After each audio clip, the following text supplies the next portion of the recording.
Want to achieve network marketing success? Then you're in the right company. Hello, and welcome to Leave Nothing to Chance, hosted by networking marketing giant John Solider. Learn everything you need to know about the network marketing space from somebody who's actually done it. Join us every week for front row seats as we feature some of the finest and most successful personalities in network marketing. Leave nothing to chance. Join us now.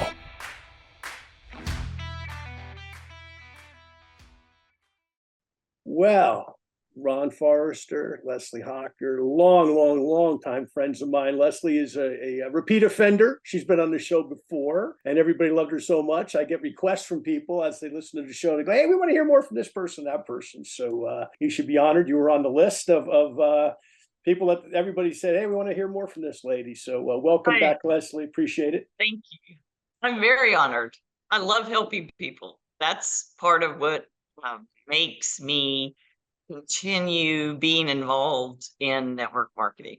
Well, and like I said, everybody wanted to hear more. So here we are. And today we have the pleasure of having not only Leslie's husband, Ron Forrester, but a friend of mine from almost the very beginning of my career. We'll talk about that a little bit as we go on here. But let's get started. And what we'll do is, Leslie, we'll start with you. Ladies first, Ron second. Same questions to get started. So as a power couple in the industry, how do you divide your tasks and roles in building your business? Well, that's an interesting question. I was just talking with Ron that one of the most asked questions that we get is, I want to work with my spouse. Usually it's, I want to work with my husband, because in relationship marketing, network marketing, it's mostly women, vast majority women. And so we're a little bit different. We are quite a bit different, actually, because we both learned our skills. We got broken in. We learned how to be entrepreneurs, which is not always an easy task on our own. We didn't start together in network marketing. We actually met in a company where we both had reached the very top levels. And so the way we divide our skills is, the beauty of this model is that people get to pick. I mean, if you're in a company and you've got a support team and maybe you don't connect as well with one leader, you can connect with another one. And so part of what we did was, we both have very same skill sets, but what we both did was work with the people that really reached out and wanted to work with us. So we worked in pockets. So Ron would build one and work with one organization primarily, and I would work with another, so that we could double our efforts. Would you? Yeah, I would agree with that. And also the fact that while we worked in these pockets, we would come together for a larger event and bring everybody together, and then go back out again, bring everybody together. So we work well together. Our skills and our method of operation meshes with each other, which is unusual. And I'll say that you have to really work at doing that. Well, and I'll also say, John, if you're somebody watching this and you're new to network marketing, or even you've had some good success or a lot of success, and you want to bring your spouse in to work with you, I don't care how good you are, I don't care the success you've had, you cannot train your spouse. You have to go do third party. You've got to find someone that they connect with that can train them, because that's really one of the worst things that I see happen is the spouse, man or woman, tries to train their spouse, and it's always ended up in disaster, which is why I started off by saying that Ron and I didn't learn together. We learned, found mentors, found people to help us, got really good at what we were doing. And so we come together as a different experience in network marketing. Hopefully that helps people, because that is a highly asked question. I get that all the time. all the And time. one of the asterisks on this, John, is the fact that when we did come together, and she was looking for a mentor, at least I knew what I was doing.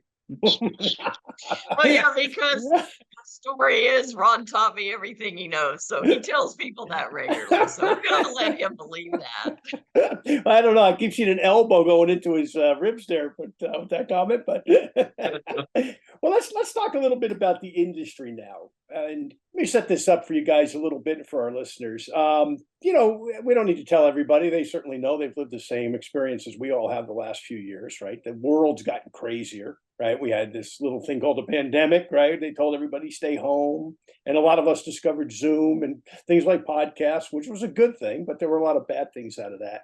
But there were a lot of people, perhaps prior to 2020, that looked at direct selling with a jaundiced eye. They looked at it and they said, well, you know, maybe that's good for you, and maybe you're going to, you know, make a little bit of part-time money, and that's terrific. And all of a sudden, we know what happened, right? You know, 2020 happens, 2021 happens, 2022 still happens, 2023, we're almost through it. But people are starting to change their opinion. So let's just use a hypothetical. Let's say there's a couple lives in your neighborhood there in Houston, and they keep looking over, and you know, maybe they are in the traditional job market and they're struggling to make it right now with gas prices and food prices, everything else that are up. And they say, you know, well, Ron and Leslie look like they have a great life. You know, half the time they seem like they're leaving and catching an airplane somewhere and doing this and doing that. They seem to have a great life. They work from home, you know, 2 o'clock on a Friday afternoon. They're at home, you know, we're not. Maybe we ought to look at that stuff. And of course, the other thing that's happened is this whole gig economy that's kind of kicked in, right? Where we've got people that are looking for those plan Bs using technology. So, all that being the case, Leslie, let's start with you. Why direct selling now? It's interesting that you asked that question, and also that you mentioned the gig economy, because what happened in the pandemic, as we all know, it was projected that the majority of us would be shopping online, buying online, doing e-commerce online by 2030. And the pandemic accelerated that. And some companies in network marketing went with it and some didn't, truthfully. And direct sales used to be network marketing and regular traditional business. They used to be two different worlds. And what happened during this process was they merged because of the gig economy. It's quite interesting. There are a lot of companies, network marketing companies, that have not adapted, that are struggling right now, actually. And it's part of it's because they haven't understood that the consumer now is really king. And they haven't understood that they have to provide a model where somebody who's looking to be part of the gig economy can come on board, make an extra. So really, John, Uber, DoorDash, all of those things, people are looking to make an extra $300 to $500 a month. And that's been a sweet spot in network marketing for a long time, 300 to 1,000 a month. And so what's happened is, in my observation, I've done a lot of research on this over the last year, because people are a little bit different. It just is, as a result of the pandemic. And so what's happened is people are looking for something that they can make that extra 300 to 500, but a lot of companies are stuck in direct sales at, you have to come in with this huge pack. So when the three of us started, how much was the biggest pack you ever came in with? Mine was like 5,000 to start a business, and that's nothing. I started a Pilates studio,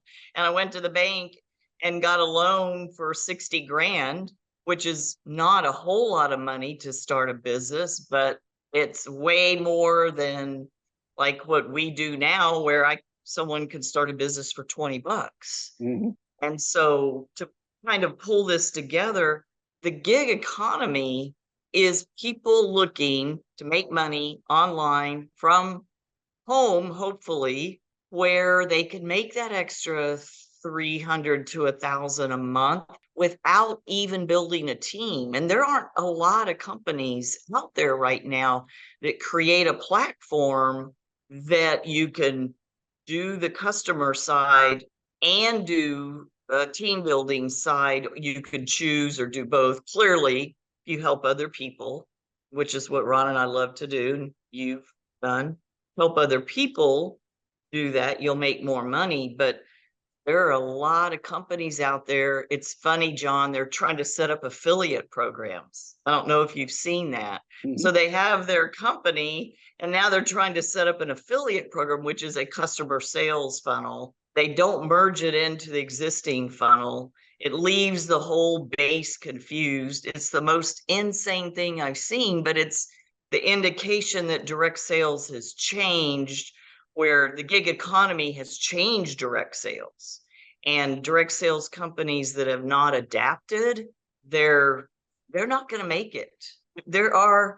I predict that 5 years from now, some of the companies we know as the biggest companies won't be in the US, because the consumers change. Like, the consumer isn't going to pay $25 fee to be a customer when they can go on Amazon or Nordstrom's or whatever and be a customer for no charge. It makes no sense, the old model with the new model. So anyway, I could talk forever about that, because I love, first of all, as you know from my last podcast, I love helping people and I love making a difference. And that's what really drives me, is helping others be able to create memories, have more fun, more choices in life, which is, we'll talk about, we could talk about that all day long, because it's where I came from. I came from the 8 to 5 grind, and I want to help 50,000 women get out of that 8 to 5 grind. It's no fun. I want them to have more fun, have more choices, create more memories. So I could talk about this forever. Yeah. Well, my take on it, John, is basically what Leslie said, because I have been a student of this industry now for 43 years full time.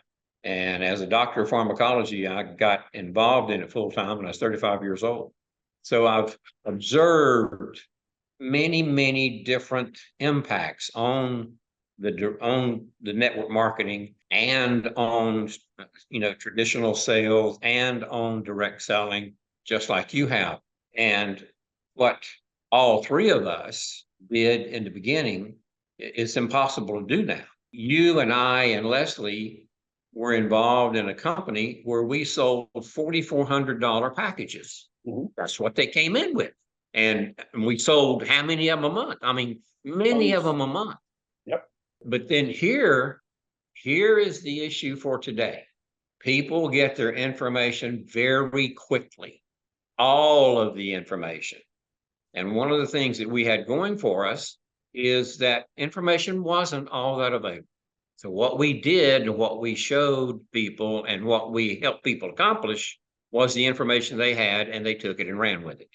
The system. You had a system. We had a system for it. Today, just like Leslie said, the changes in how the consumer shops began maybe 6 or 7 years ago, maybe 8 years ago. And companies didn't pay attention. Right. Network marketing companies didn't pay attention. Those companies that did pay attention and do have a customer-based model are doing far better than those companies that did not. Those companies that did not were trying to catch up to how the companies that are doing well now do it. And they're missing the point. Like Leslie said, they're doing the affiliate thing. That separates the opportunity in that company from the distributors in that company, and therefore it confuses them, and they don't do anything. And when people don't do anything, companies in our marketplace don't make it. We're very fortunate. Companies that have recognized that the customer model is exactly what to do, they are making it. Here's another thing. They're complying with what the state believes they should be doing. Talking about the government. We're talking about the government. Mhm. Okay. And the government is definitely a factor. I believe that the companies who are based on product sales, individual product sales, are the companies that'll be here 5, 10, 15, 20 years from now.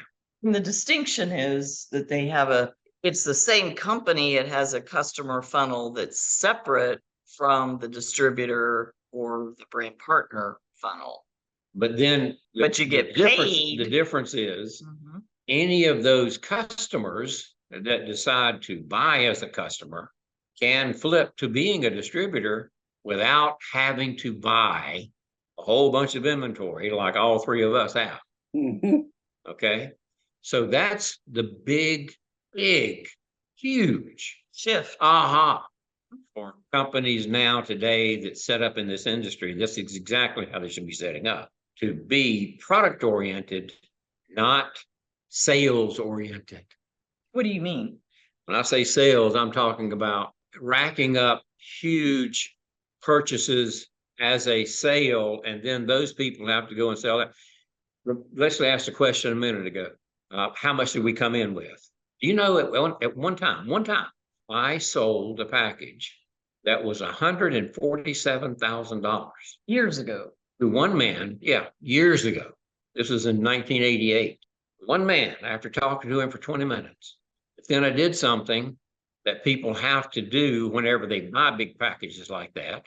And I went to Denver and lived there for 6 weeks until that product was down in $2,500 increments, and people knew how to move the product. Mhm. And that's something that today, buying it as a customer or being a distributor and having the company ship that one product, we are well ahead of what the marketplace is expecting. Mhm. Okay. Because what I did, what I just now told you, cannot be done today. It'd be rare. It's such an outdated model that it's fascinating that people in direct sales don't look at that. It was a mistake I made. I talked about it, I think, I was trying to remember. I should have gone and watched the last video. Is looking at evaluating the business, the timing, the marketplace. And of course, they don't teach you that in school. So you get a pass if you're listening to this and you're with a company that's doing all these crazy things, because They don't teach you. they don't teach us how to evaluate business in business school. Exactly. You're Dr. Pharmacology and you ran pharmacies, but they didn't teach you. You had to learn how to run a business. When I graduated college, I didn't know how to run a pharmacy. I went to the pharmacy and it's the same thing here. This is the way it happens in any success. Any success. It's what happened whenever you graduated college. It's what happened when she graduated college. We went to our respective jobs and we didn't know what to do. We did on the Somebody job. said, Ron, this is how you do it. This is what you do. This is how you do it. Mhm. And if that hadn't happened, we wouldn't have been successful. Well, it's the same thing here, but you got to have the mindset, what Leslie said to begin with. You got to have the mindset that you want to help people be successful, because you're focusing on yourself. It's not the thing to do. If you just focus on what can I do to improve to make more money for me, you won't make it. However, back to the gig economy. I'm talking about as a distributor. I'm talking about okay. So back to the gig economy, to have a company that allows you to literally just make that extra $300 to $500 a month, or $500 to $1,000 a month. That's what originally, if you recall, we trained for years that this model is a lot of people doing a little bit. Exactly. It's a lot of people making an extra $300 to $500 a month, $500 to $1,000, and it still changes people's zip code. I mean, with the price of gas today, it means they can fill up the truck. It's like, I can put this into a real quick summation. Okay. A company today has to have a system in place where people today can plug into that system and within 5 to 15 minutes know how to make some extra money. Mhm. because they don't have time to learn a system like you and Leslie and I did back in the day.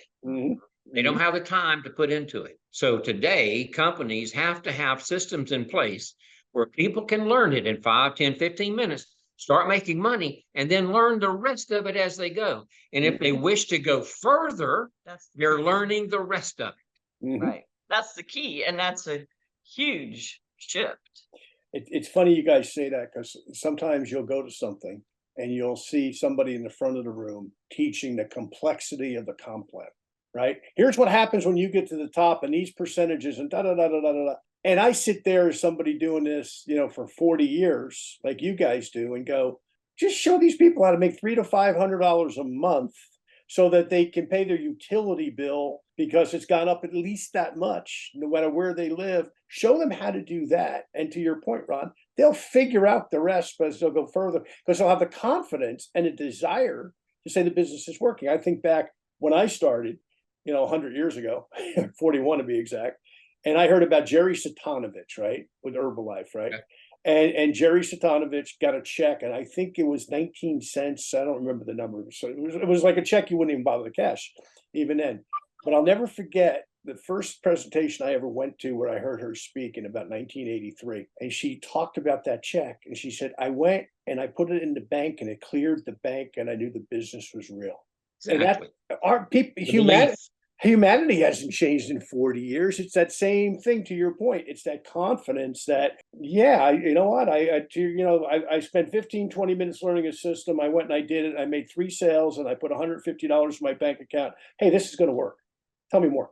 You know what? When people ask us, what about the compensation plan? Gosh, I don't know. I just do the work and the money shows up.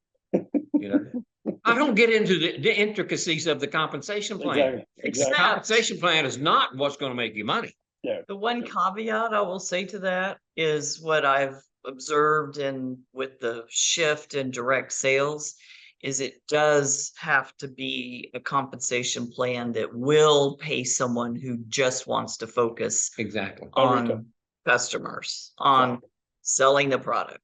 Exactly. And there's not a lot of companies out there that do that. It's shocking, actually, but it's fascinating. So it's good to be with somebody. It's feel very blessed because with all the years experience that we have, when we decided to come out of retirement and help launch a company, I feel very blessed that even though all our peers told us we were insane, that we had the foresight.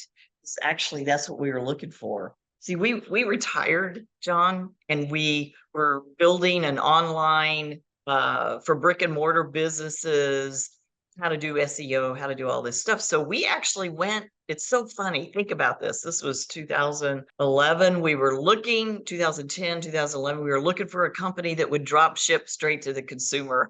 To laugh now. I mean, like if you don't do that, you're not in business. But that was so rare back then, because for those of you that have only been involved in network marketing, direct sales for a few years, what we're talking about, we had to buy those big packages because then we had to distribute to people locally, and no one wants to do that anymore. But there's actually companies that still make you buy big packages.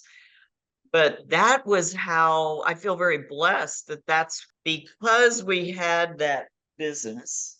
And I would tell you, we wrote a book on it, but don't go look for it because it's so out of date. Way out of date. Because the internet, has changed. Like it was out of date 6 months after it was written. But I feel thinking about it, it just occurred to me what a blessing that was that we did have that business. Like for helping dentists get clients and helping local people get clients, that we understood that whole dropship piece was a game changer, and a customer focus was a game changer. And then 12 years later, we were proven right. All our friends that told us we were nuts, sorry, we were right. Well, we've all been told that before. So let's make a little segue here, because you guys have built a huge business internationally and with younger people. I know I saw a few weeks ago a couple of pictures of you over in Korea, I believe it was, and you've got a nice, Yes. what looks to me like a nice young team, 35s, 40s, etc. Mhm.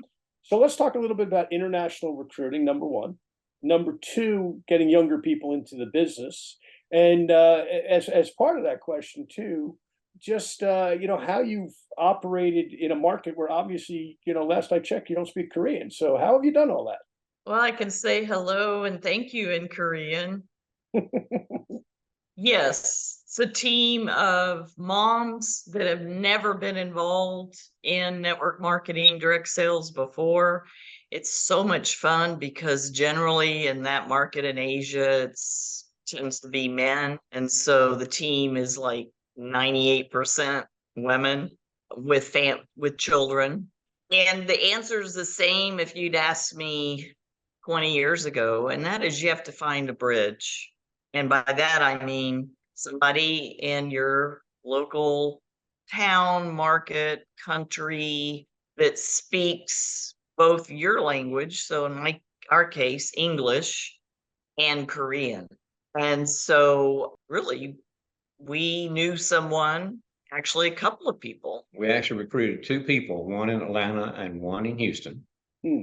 And that both of those had big influence in the Asian countries and knew and people new people. that spoke English, Korean. And that's how we did it. And that's what we recommend.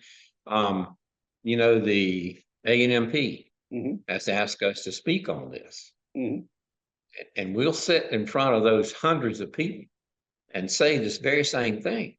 And whereas people will think that they have to go to those countries and recruit, well, I've got news for you. You cannot go to a country, go on the street and recruit like you can recruit on the street here with the language that you know and they know, And the culture. and the culture. You know the culture, you know the language. So that's been interesting is if you've got somebody who's a bridge to both cultures, it's important to also know the culture of where you're at. And people are people, they do want to connect, build relationships. But it's interesting, John, because the culture in Korea was not, prior to the pandemic, was not online at all, except this group of young women that met in person and met online. They'd already started doing the online Instagram, etc. And when the pandemic came, they just kept doing that and they thrived. Whereas I think 15 companies went out of business in Korea. Mm. So it was pretty exciting to see the bigger picture at work of what I'm saying.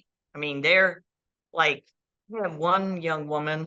Well, actually, there's about, a dozen of them making like sales of 150,000 in 1 month, 115,000 in 1 month.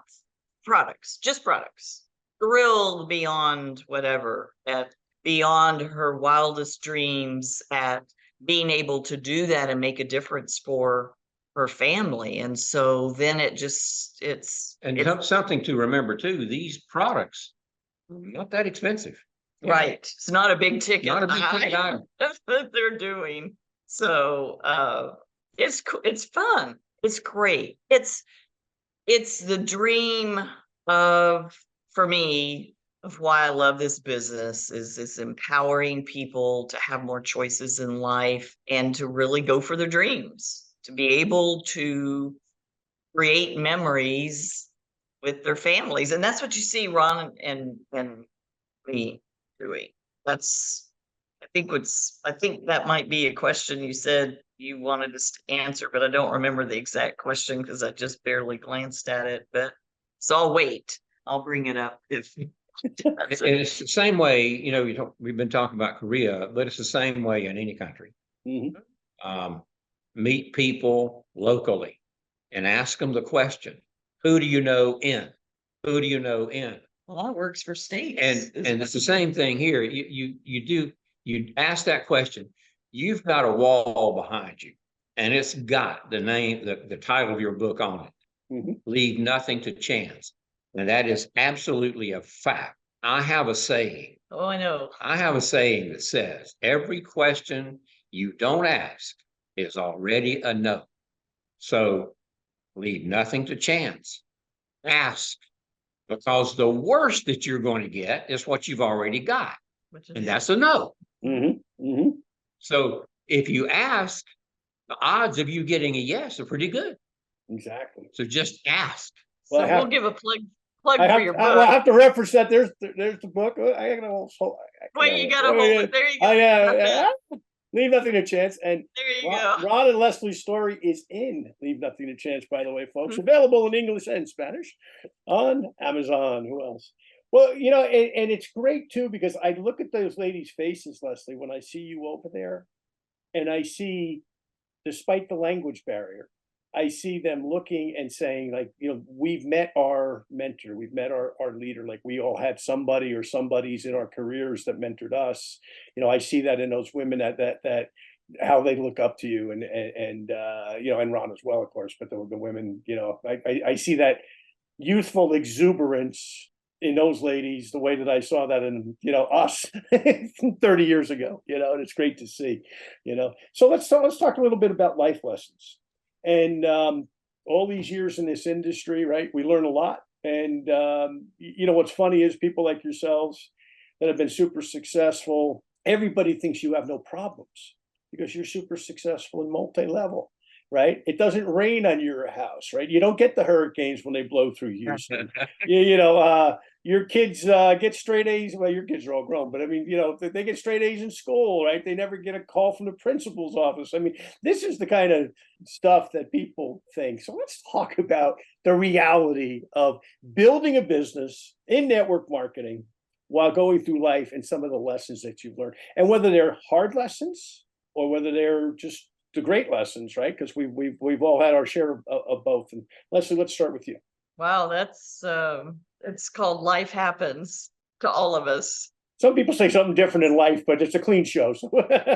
Yes, it's wow. I think for us, well, that is actually one of the things I've come to understand is helping others understand that all of us have things going on. All of us have life going on.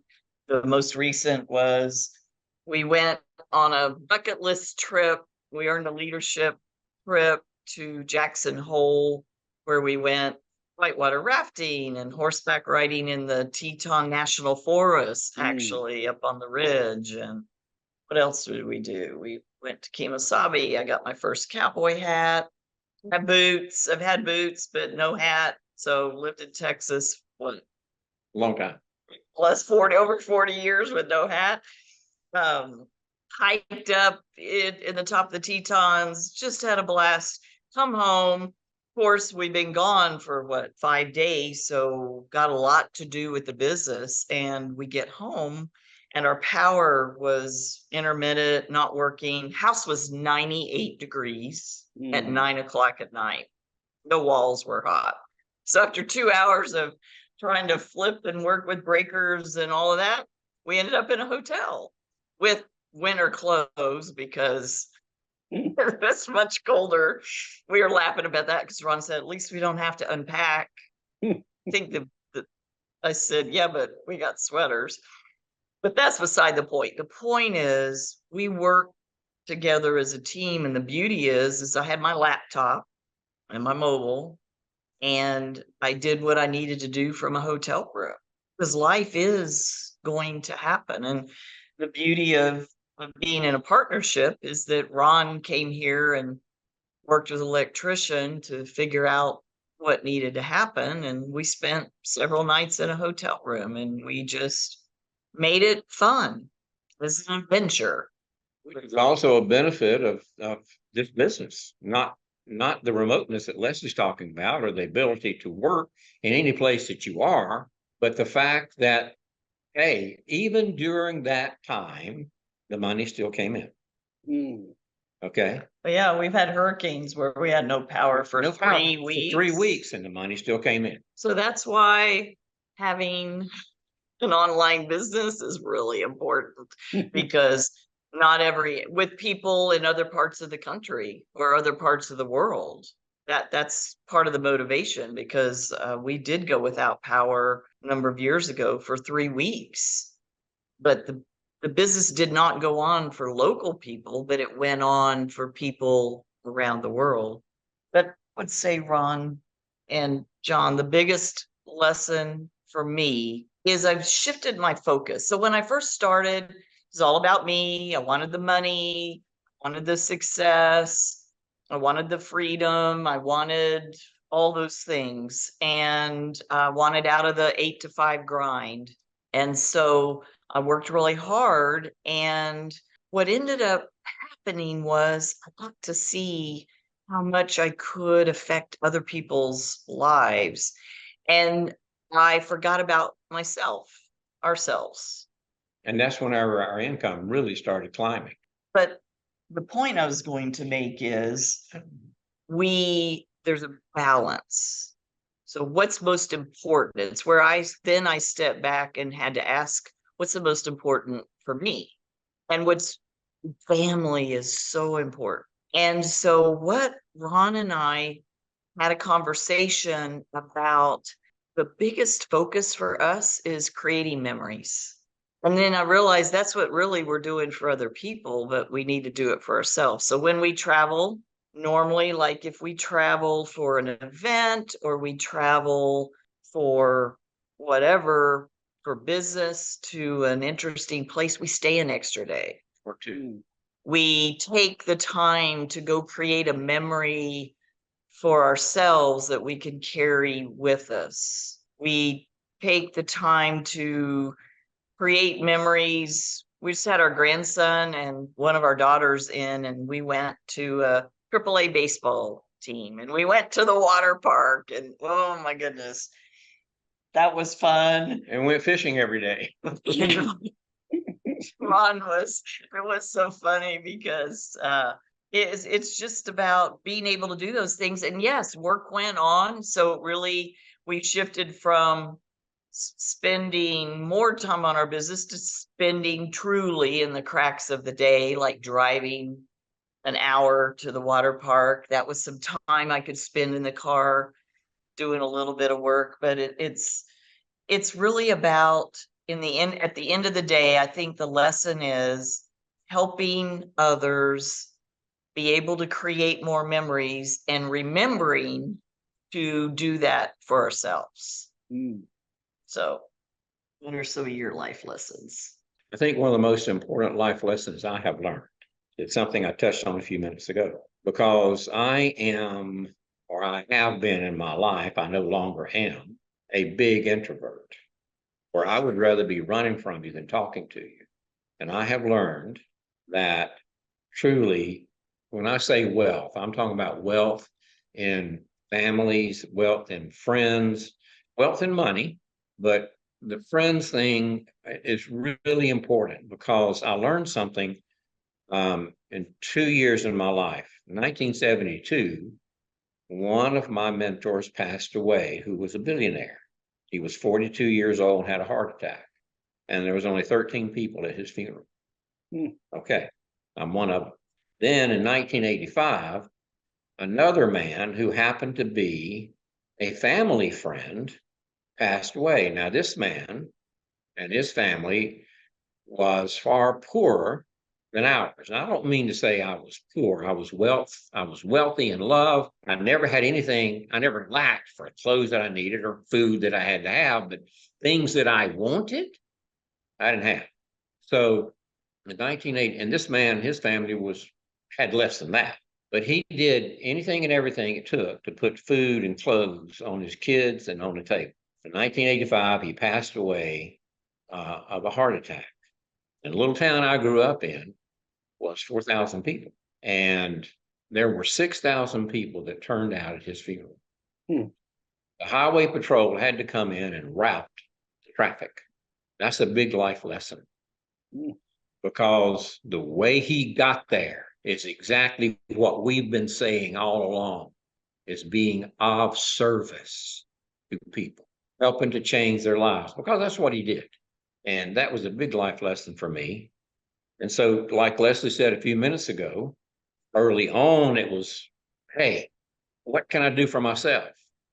I actually wanted $500 extra a month, and 5 months into this, I had a check for $500. And I got to say, I made the best decision of my life that day. I looked at that check and I said, gosh, this works. Similar to the story you said about the $19 check. Mhm. I said, this works. I'm going to stick around and see how far I can take it. Now, listen to me. I did not limit myself. This is a life lesson for me. No limitations. Expand your mind. Think bigger sooner. Because I said, I'm going to stick around, see how far I can take it. And you've observed how far I've taken it. Mhm. Mhm. We've had a tremendous life because of it. Not only in money, the money comes as long as you are of service. But the experiences, what it amounts to, is you will not be forgotten. Mhm. So what it amounts to. Well, we could stop there, but along that subject, I have to tell a story. I don't remember what year it was, but my father was sick and was dying. And Ron and I had become friends in a company. We were cross-line to each other, but we both joined a company. It's still in business, but we never talk about specific companies on the show. It's a good company. They've made a good recovery through the years. And I had sold insurance after my first company had some problems with FDA. I got in the insurance business, and I was having some good success with it financially, but I didn't really like it. Like I liked part of it, but I wasn't jumping up and down about going to work every day. So I was kind of vacillating between, do I get back in network marketing? Don't I get back in network marketing? My father passed away during the interim. Ron was on the phone with me constantly as a friend, just as a friend. Hey, how are you? I'm not talking business, just calling to see how you are. 2-minute conversations half the time. And I was out of network marketing. I never thought I would do it again, quite honestly. I thought, well, you know what? The insurance business is serving me well. I was getting all of my, not all my licenses, but my professional stuff, CLU designation and all of that stuff. And I thought I'm gonna stay in that. That's a legitimate business, and it is a legitimate business. But I was pretty much out of the business. And you and I had conversations where you said things to me like, who are you really going to help in the insurance business in terms of financially? Who are you going to help to mentor? What are you going to do with your life? And that stuck with me, and it got me back moving again. And I don't remember how much you remember back then, Ron. It's so long ago now. We're talking 30, almost 40 years ago. It's like, where'd those years go? 1983.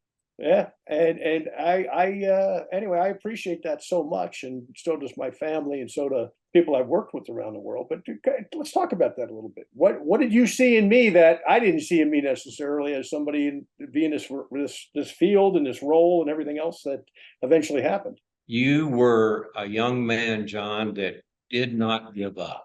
Okay.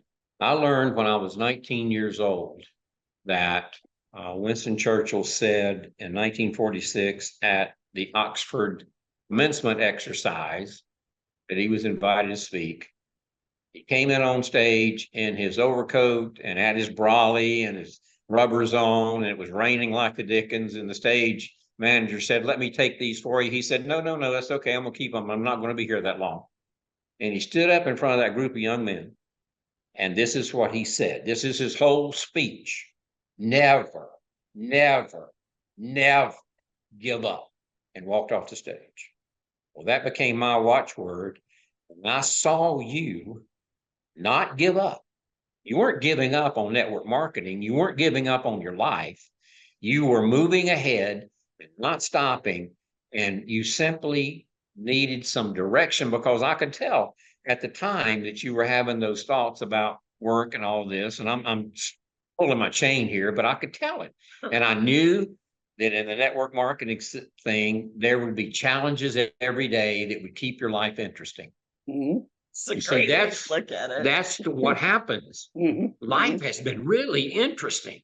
Mm-hmm. I mean, it's just like you said a few minutes ago. We have these issues, we have these ups and downs, and people will call us and say, "I quit." That you said, okay, this person is really going to make it. That's a down, but it's an adventure. It's an excitement.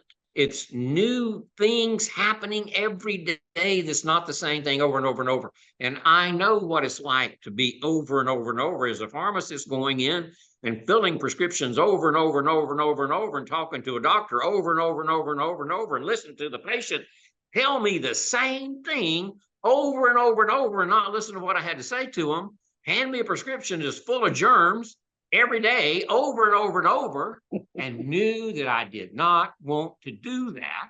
And this is a time frame that you and I are talking about. I know what was happening to me, and I knew it was happening to you, and I could see in you the same thing I saw in me. And I wanted you. I wanted you in this experience in life. And I got to tell you, you have, haven't you? I have. It's been a journey, that's for sure. So thank you for that. And look, it's been a remarkable journey. And there's times that I think, well, the insurance business would have served me well financially, but I could not have served the people that I've served if I just stayed in that business. Okay, I knew exactly what I said a while ago. I have to jump in because I stopped myself from sharing a life lesson as we went through this, but the life lesson is just what you and Ron were talking about, is that all of us are one event away. The fact that Ron asked you, who are you helping? Because everybody's one life event away from a potential crisis. And the reason I say that is, I said we came home to no power, but the part I didn't say was, I'm thinking to myself, what if I didn't have a business to fall back on that I could spend thousands of dollars to fix and have air conditioning? What if I didn't have that? There's one way, you'd have to go into debt. Yeah. And so, or more debt.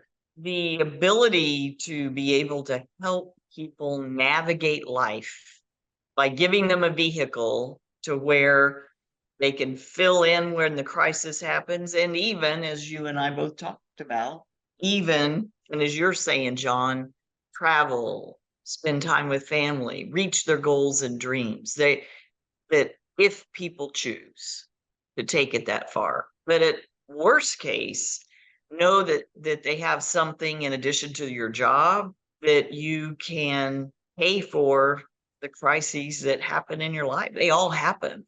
Can I connect some dots a minute, John? Sure. With a personal story? Yeah. Okay.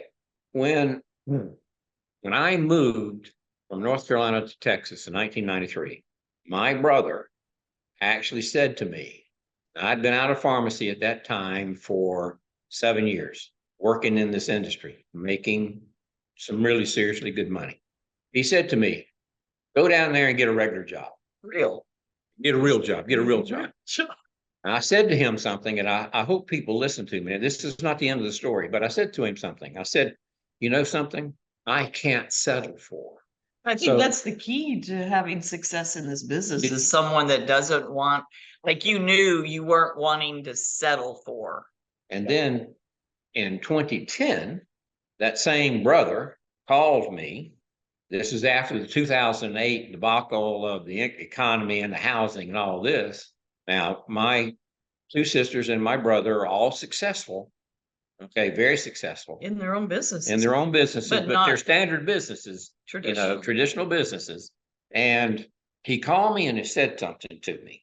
He said, Dad has to go in the hospital, and somebody's going to have to be with him day and night, and he's going to have to be there for 6 weeks. We can't do this because our businesses have us locked down. We have to be there, and all you need is a phone and a computer, and you can do it from anywhere in the world. Can you come and stay with him? So that's what I did. Okay. And that's what we try to get across to people. What we're wanting people to have is the ability to make better choices. To make better choices for their life. If they simply will broaden their mind and realize that to be successful in anything, you have to follow a simple system. And it takes time. You can't do it overnight. When people tell you you're going to make you just got to do this for 6 months, you're going to live in the mansion instead of the trailer park and wear the furs instead of denim and drive an automobile instead of a car, making $10,000 a month, you got to realize, wait a minute. That person is challenging every belief system I have, and it can't possibly be that. But then if you look at the title of your book, Leaving Nothing to Chance, well, what if it does work? You know, can I depend on myself? And this is where most people that I have found in my business and my experience, this is where people really need to examine themselves. How much confidence do you have in yourself? Because that's the cutting edge. This is what I saw in you. You had confidence. Okay. She has confidence. I know what I can do. And whenever you can pull out of somebody, you can do this. All you have to do is follow a simple system and you'll have the same success as those who put the system together. That's how you graduated high school. That's how you graduated college. You follow the system that people have put together successfully before you went there. You did it. You did it. Okay. Same thing you did in insurance, making kind of money you did. Somebody did the system. You followed it. You made the kind of money you did. Exactly. There's no difference. There's no difference. There's no difference in what this is than what anything is. It just takes, and you got to show up. And you know have what? to show up. That's the worst day in our business, is the day when somebody calls and says, I quit. Because they don't quit on me. They didn't quit on the company. They quit on themselves. They quit on their dreams. There's a fellow up in Toronto, Joe Garcia, that I've interviewed a couple times, and Joe's got a great statement. I said, what do you tell people? He says, I tell them to fall in love with their dream. If you're not in love with your dream, you're not going to stick around. And that's kind of what we're all saying here, is like, yeah, like you fall in love, like you just said. Show me what you can do for you, not for me as your upline or the company or the owner or whoever. What can you do for you and your family? And that's a great way. So let's wrap up here with just a couple of final thoughts. Leslie, what would you tell all these people listening? What's your advice? You've been doing this a long time. You've been doing it super successfully. You've been all over the world. You've had amazing experiences. What's your words to them? My advice is two things, really, is to find somebody to mentor you. I always laugh about how uncoachable I was for the first 6 months when I got involved in network marketing, because I'd already had success in corporate America. I'd already had reached the executive level at a very young age. So I knew more. I wasn't coachable. So be coachable, teachable, find somebody that does want to mentor you, not just sign people up and slap them on the wall. And the other is company that you're working with or evaluating, and see if the culture fits you. I think more than anything, sure, compensation's important, but if a company legitimately is going to stay in business, they're going to pay people to do that. And of course, you want to have products that are unique, etc. But culture is important. And we have been blessed to be in a unique position because, John, in a lot of companies, you have tribes and people infighting. And if you can find a company that has a culture of people helping people, a culture of making a difference, a culture of leaving the world a happier place, I think that you will find people will gravitate to you. If that's you. If it's not your culture, if that's not your culture, then don't go with that company. But really, culture above everything is what is going to create longevity. It's like you just said, fall in love with your dream, find people that'll work with you to help you get your dream, not their dream. And I will say that in my almost 40 years now, not quite, I look for people that just have a little bit of entrepreneurial spirit and want to make a difference. I think they want to make a difference for themselves, for their family, and a difference for others. And that's really, if you're looking to build a team, those are really the two key things that I found people that are successful. Even if you're just selling products, you're someone who wants to make a difference in someone's life with the product that you're offering. That goes a lot further than just selling ice to Eskimos, right? I couldn't do that. That's just not my MO. I learned that about myself a long time ago. The last thing that I would say is that you and Ron just talked about confidence. I want people to know, if you're sitting there thinking, oh, I'm not confident in myself, courage is a learned skill. I was a very shy, introverted human that fell in love with helping other people, and then it helped me, and then I just got over myself. Great, Ron. I think what she just said is something I was thinking about a minute ago while we were talking, is don't take yourself too seriously. Okay. You take yourself too seriously and think, oh man, look what I have done. Wow. And all this, that's when you start declining. My life lesson, as I was talking about a minute ago, to finish your thought, my life lesson, I believe, is to never quit on myself, on the opportunity, on being able to share with people, and then going into the fact when somebody quits, you got to remember that no one single person makes your business. And that one single person is not going to take you out of the business if your dream is big enough. If you are thinking in terms of, what am I going to be able to do to help people, help my family, and all of this? So I have a motto whenever I'm on stage, that I end with this: think bigger, sooner. That's great. That's great. Think bigger, sooner. Well, everybody, you can see why Ron and Leslie are a power couple. You guys are terrific. I appreciate you both so much, and continued great success, great health, and see you at the top. Absolutely. Thank you. Thank you, John. Thank you, man. Thanks, guys. Thank you for listening to this week's episode of Leave Nothing to Chance. If you want to know more about what it takes to succeed in the network marketing space, join us again next week for another amazing episode. For additional resources and to connect with John Solider, visit leavingnothingtochance.com. Don't forget to leave a review, and we'll see you next time.